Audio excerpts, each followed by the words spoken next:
আপনি যদি একটু অনুগ্রহ করে বলেন, এই যে তৌহিদি জনতার নামে যে এই যে মব সন্ত্রাস বাংলাদেশে শুরু হয়েছে, এ কারণে বাংলাদেশের মূলত ব্র্যান্ডিংটা নষ্ট হচ্ছে কিনা? বাংলাদেশ যে একটি অসাম্প্রদায়িক চেতনার বাংলাদেশ নামেই সারা বিশ্বে এবং প্রচারিত ছিল, সারা বিশ্বে পরিচিত ছিল।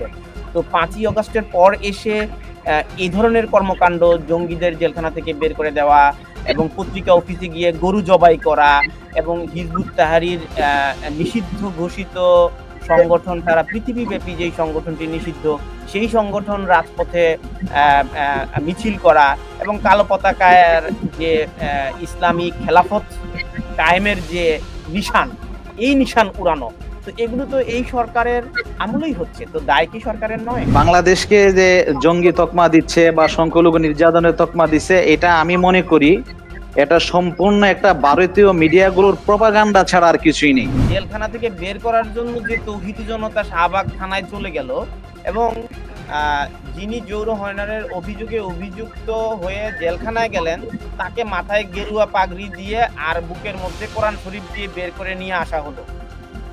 এই কোন তৌহিদি জনতা? এটা কোনো ধর্মীয় দৃষ্টিকোণ থেকে বা তৌহিদি জঙ্গি দৃষ্টিকোণ থেকে বা আপনার চরমপন্থী দৃষ্টিকোণ থেকে এটা করা হয় না।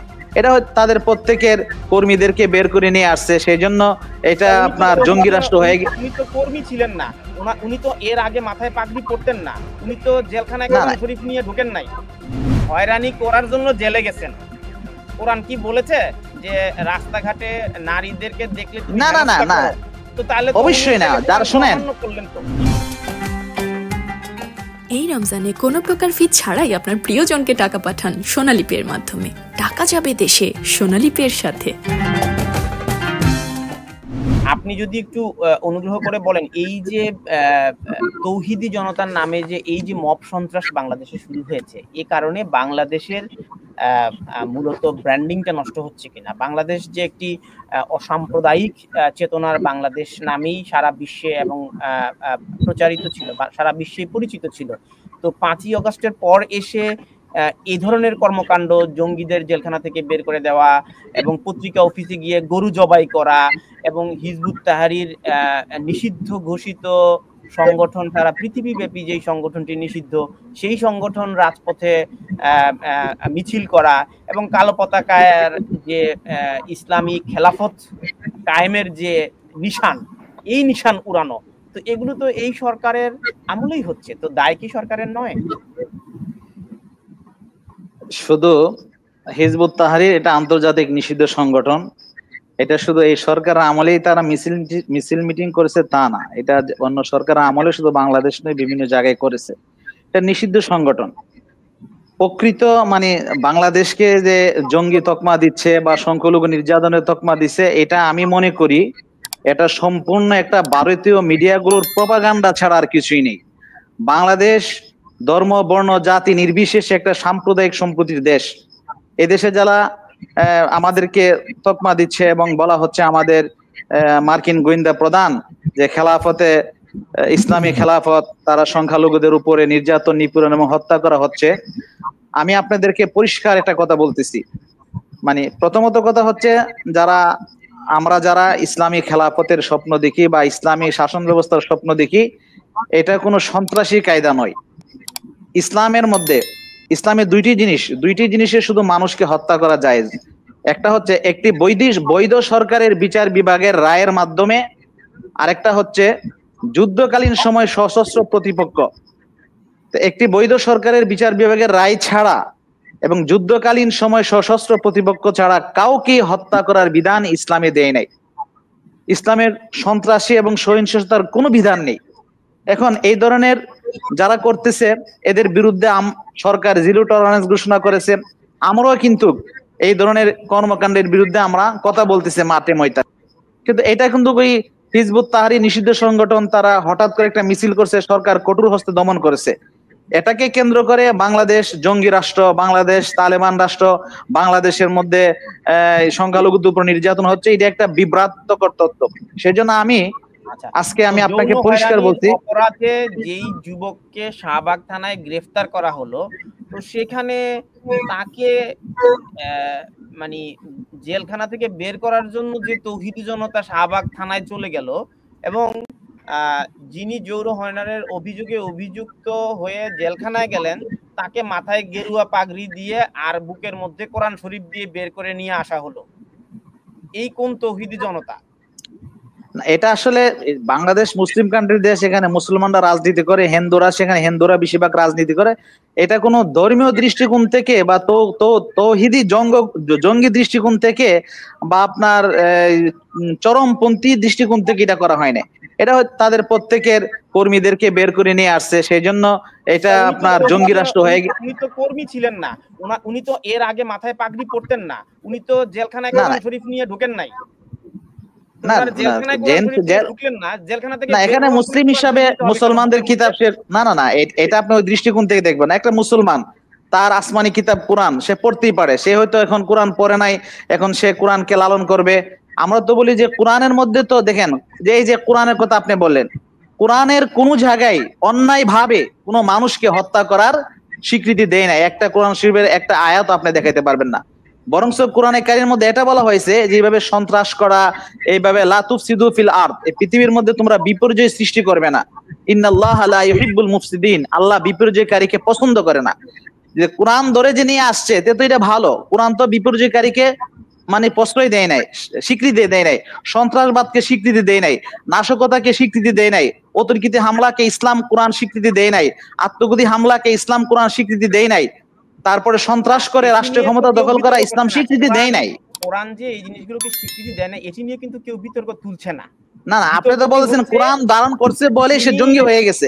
কোরআন তো জঙ্গির বিরুদ্ধে কথা বলেছে না, কিন্তু কোরআন তো জঙ্গির বিরুদ্ধে। সে যদি কোরআন হয়রানি করার জন্য জেলে গেছেন, কোরআন কি বলেছে যে রাস্তাঘাটে নারীদেরকে দেখলে তুমি না তো তাহলে অবশ্যই না। যারা শুনেন একটা কিন্তু শোনেন যে বাংলাদেশ মুসলিম কানে মুসলমানরা নারায়ে তাকবীর আল্লাহু আকবার স্লোগান দিলেই সে যে মানে মুসলিমের মেইন চিন্তা চেতনাটাকে আকীদা বিশ্বাসকে লালন করে, এটা কিন্তু বাংলাদেশে যারা মনে করেন ইসলামিক স্কলার যারা আছে, যারা ইসলামী রাজনীতি করে, আপনি তাদের চিন্তা চেতনা বা এই ধরনের একটা দল তাদেরকে দেখান। বাংলাদেশে ইসলামিক বহু দল আছে, ইসলামিক যে কোনো একটা দল তারা এই ধরনের কর্মকাণ্ডকে স্বীকৃতি দিয়েছে। বরং ইসলামী সকল দলগুলো সংখ্যালঘুদের উপর যেন নির্যাতন না হয়, সংখ্যালঘু তাদের বাড়ি ঘর তাদের উপাসনালয় সবগুলোকে তারা পাহারা দিচ্ছে। বাংলাদেশ ইসলামিক রাজনীতিক যারা করে এটা বিশ্বের মধ্যে একটা নজির যে বাংলাদেশের মধ্যে চরমপন্থী কোন ইসলামী দল নাই। চরমপন্থী যারা ছোটখাটো বের হয় তাদের বিরুদ্ধে তারা, সরকার যেমন জিরো টলারেন্স ঘোষণা করেছে, সরকারের সুরে সুর মিলে ইসলামিক স্কলারগণ, ইসলামী রাজনীতিবিদগণ তাদের বিরুদ্ধে কিন্তু কথা বলতেছে। একটা দেশের মধ্যে যে কোনো চরমপন্থা হতেই পারে, এটা ইন্ডিয়া হতে পারে, যে কোনো রাষ্ট্রে হতে পারে, কিন্তু আমাদের কাজ হচ্ছে যারা আমরা সত্যিকার অর্থে যারা ইসলামকে লালন করি, ইসলামী চিন্তা চেতনা নিয়ে রাজনীতি করি, ইসলামী আদর্শকে নিয়ে আমরা চলতে চাই, আমরা কিন্তু এর বিরুদ্ধে আমরা কথা বলতেছি।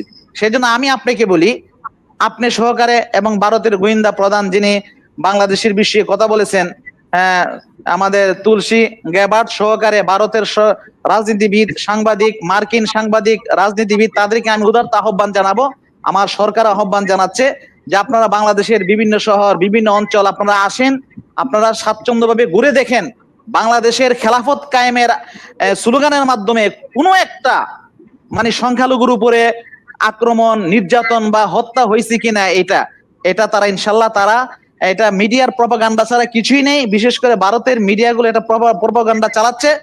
আমি সব মানে সম্মানের সাথে বিনয়ের সাথে আমাদের মার্কিন গোয়েন্দা প্রধানকে আহ্বান জানাবো, আপনি টিম নিয়ে আসেন, বাংলাদেশের বিভিন্ন শহরে আপনি ঘোরাফেরা করেন, প্রত্যন্ত অঞ্চলে যান, সংখ্যালঘুদের বাড়িতে যান, এবং যারা যে সমস্ত সংখ্যালঘু নির্যাতিত হয়েছে, হ্যাঁ এটা কিন্তু ধর্মীয় দৃষ্টিকোণ থেকে হচ্ছে কিনা, বরং ধর্মীয় স্কলারগণ যারা আছে বাংলাদেশে, যারা খেলাফত সহকারী ইসলামী রাজনীতিবিদ যারা আছে, কেউ এই ধরনের হামলাকে তারা সমর্থন করে না। বরং বাংলাদেশের ধর্মভিত্তিক রাজনীতি দলের নেতারাই তারা চায় ধর্ম বর্ণ জাতি নির্বিশেষে সকলেই তাদের সত্যিকার অর্থে তাদের ধর্ম পালন করুক এবং মানবাধিকার নিয়ে তারা থাকুক, এবং তাদের কোনো চুল পরিমাণ ক্ষতি হোক এটা ইসলাম যেমন সমর্থন করে না, ধর্মীয় স্কলারগণ ধর্মীয় নেতাগণ এটাকে সমর্থন করে না। আপনি দেখেন, আপনি একজন সাংবাদিক, আপনি বাংলাদেশের কোন ইসলামিক দলের নেতারা এই কাজ করে? এখন কথা হচ্ছে যে এটা আমি মনে করি এটা চক্রান্ত, এটা বিশ্ব রাজনীতির একটা চক্রান্ত হতে পারে। বাংলাদেশ একটা মুসলিম কান্ট্রি দেশ, বৃহত্তর মুসলিম কান্ট্রি দেশ, সেখানে ধর্ম পালন করে মুসলমানরা মুসলমানদেরকে মানে তকমা দিয়ে মুসলমানদের ভাবমূর্তিকে নষ্ট করার জন্য এই ধরনের প্রপাগান্ডা অতীতে হয়েছে, বর্তমানে হচ্ছে। কিন্তু সত্যিকার অর্থে বাংলাদেশের খেলাফত কায়েমের স্লোগান দিয়ে কোনো সংখ্যালঘুর উপরে বা কারোর উপরে কোনো ধরনের নির্যাতন নিপীড়ন হয় নাই, হবেও না।